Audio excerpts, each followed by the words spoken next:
Kita lanjut ke temuan kedua. Masalahnya muncul ketika user sudah sampai di tahap pembayaran, tapi ternyata saldo KPI mereka kosong. Di kondisi ini, aplikasi tidak menyediakan cara langsung untuk melakukan top up.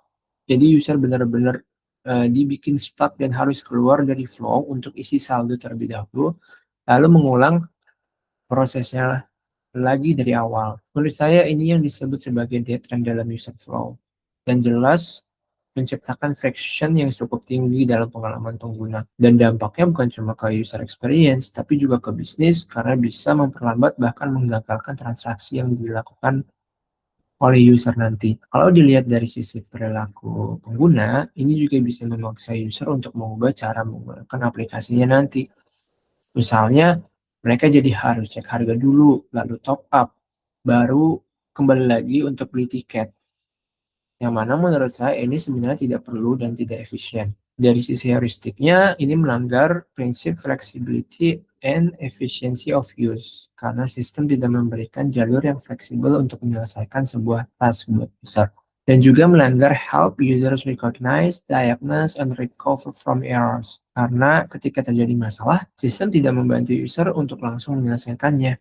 Jadi, masalah utamanya di sini adalah tidak adanya solusi langsung saat user menghadapi kendala, yang akhirnya membuat proses jadi lebih panjang dan tidak efisien. Kita lanjut ke temuan ketiga. Masalahnya di sini adalah setelah user berhasil membeli tiket KRL atau komuter, tiket tersebut tidak muncul di menu tiket saya. Yang bisa kita lihat di gambar di samping. User hanya bisa menemukannya di halaman khusus layanan komuter, yang mana ini ternyata tuh berbeda dengan layanan kereta lainnya di dalam aplikasi, di mana semua tiket biasanya dikumpulkan di satu tempat yang sama. Akibatnya em, muncul kebingungan nih setelah melakukan pembelian. Pengguna bisa merasa panik karena tidak menemukan tiket mereka, karena mereka butuh tiket itu di hari itu juga atau di saat itu juga. Bahkan pengguna bisa mengira ada error pada sistem atau koneksi. Padahal sebenarnya itu hanya masalah penempatan informasi yang kurang tepat. Dari sisi heuristik, menurut saya ini melanggar konsistensi and standards karena perilaku sistem tidak konsisten antar fitur. Selain itu, ini juga melanggar match between system and the real world. Karena secara mental model, user pasti akan mengharapkan semua tiket yang mereka beli itu berada di satu tempat yang sama. Jadi inti masalahnya di sini adalah inkonsistensi desain yang menyebabkan kebingungan dan menurunkan kepercayaan user terhadap sistem. Kita masuk ke temuan terakhir, di mana masalahnya adalah meskipun pengguna sudah memberikan sistem izin untuk mengakses GPS di awal, tapi saat pengguna ingin memilih stasiun, daftar stasiun yang ditampilkan tidak memiliki urutan yang jelas. Yang jelasnya menurut saya adalah sistem tidak memberikan daftar berdasarkan lokasi terdekat dan juga tidak menunjukkan daftar berdasarkan alfabet. Akibatnya, pengguna harus mencari secara manual atau scroll jauh yang membuat proses jadi kurang efisien di sini. Emang sih, sekilas ini mungkin terlihat bukan masalah yang besar, karena bisa aja kan pengguna masih bisa menggunakan fitur search. Tapi menurut saya di sini justru ada opportunity yang akan terlewat kalau tidak dijadikan fokus dalam improvisasi alur pembelian. Dan sistem sebenarnya bisa membantu user dengan menyusun informasi yang lebih mudah dipahami. Misalnya dengan menampilkan stasiun terdekat terlebih dahulu atau semacamnya. Dan dari sisi heuristik, ini melanggar prinsip match between system and the real world, karena sistem tidak memanfaatkan konteks dunia nyata seperti bagaimana pengguna itu mencari lokasi stasiun atau menentukan stasiun awal dan akhir. Dan juga melanggar prinsip visibility of system status, karena sistem tidak memberikan indikasi yang jelas bagaimana data tersebut diurutkan. Jadi meskipun terlihat kecil, masalah ini tetap berdampak pada efisien dan kemudahan pengguna secara keseluruhan sih. Nah, setelah mengidentifikasi beberapa masalah tadi, sekarang kita coba masuk ke rekomendasi solusi yang bisa dilakukan nih untuk tim dari PT KAI. Secara umum, fokus perbaikannya dari saya mungkin ada di bagaimana sistem bisa lebih proaktif dalam membimbing user dan mengurangi friction di dalam flow. Untuk masalah KAIP, sistem mungkin sebaiknya bisa memastikan proses aktivasi dilakukan lebih awal, misalnya saat pengguna melakukan registrasi. Selain itu, penting juga untuk memberikan informasi yang jelas dari awal bahwa KAIP itu adalah metode pembayaran yang harus digunakan.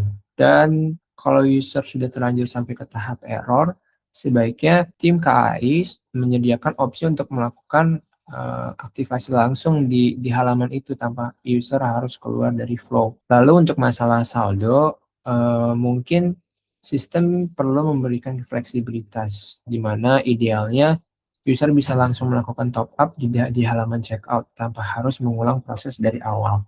Untuk masalah tiket KRL yang tidak muncul di tiket saya, dari saya solusinya adalah eh, mereka co- bisa mereka bisa menyamakan pola dengan layanan lain, yaitu bisa dengan menampilkan semua tiket di satu tempat yang konsisten, atau setidaknya mungkin untuk effort yang lebih rendah, mereka bisa memberikan petunjuk visual yang lebih jelas agar pengguna tuh jadi tahu di mana mereka tuh harus menemukan tiket yang sudah mereka beli. Dan terakhir, untuk data stasiun, sistem bisa memanfaatkan data lokasi user untuk menampilkan stasiun terdekat terlebih dahulu, atau setidaknya menggunakan daftar stasiun dengan cara yang lebih mudah ditebak.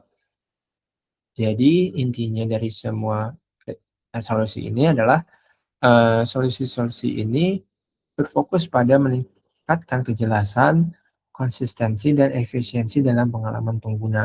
Sebagai penutup, ada beberapa hal penting yang bisa kita ambil dari evaluasi yang sudah kita lakukan ini.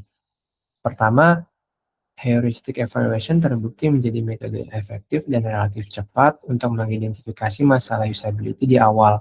Bahkan mungkin ya tidak di tahap awal tim tidak perlu melibatkan user secara langsung. Kedua, pada sistem dengan tingkat penggunaan tinggi seperti akses by KI, kualitas UX itu sangat berpengaruh terhadap kepercayaan user terhadap brand aplikasi dan juga performa mereka dalam menyelesaikan tugas untuk membeli tiket kereta.